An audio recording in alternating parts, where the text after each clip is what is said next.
শুক্রবার আগুনে পুড়িয়ে দেওয়া হয় বিশালগড়ের কংগ্রেস নেতা টিটু আহমেদের বাড়ি। অভিযোগ, বিজেপির কর্মীরাই তার বাড়িতে আগুন লাগিয়ে দেন।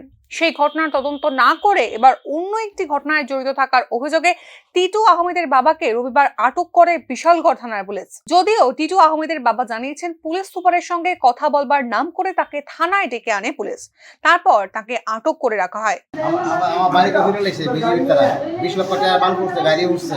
আমার থানা আছে ইয়া লাগে বড় বড় কথা কয়, এসপির কথা কয়, আমার কালা 7টা সময় না আটকে রাখছে।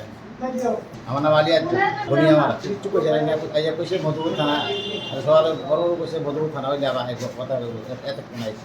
অন্যদিকে করিতকর্মা বিশালগড় থানার পুলিশের বক্তব্য, বিজেপি কর্মীর গাড়ি পুড়িয়ে দেওয়ার ঘটনায় আটক করা হয়েছে টিটু আহমেদের বাবাকে। তবে টিটু আহমেদের বাড়িতে আগুন লাগাবার ঘটনায় জড়িতদের আটক কবে করা হবে সেই নিয়ে একেবারেই নীরব বিশালগড় থানার পুলিশ।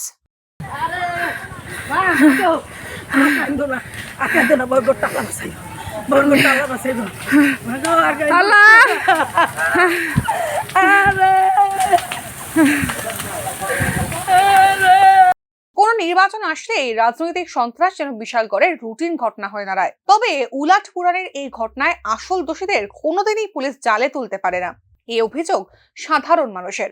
এক কথায়, আমল বুঝেই ঝোপে কোপ দেয় বিশালগড় থানার পুলিশ। বিশালগড় থেকে ফায়াম আহমেদের রিপোর্ট, নিউজ নাও।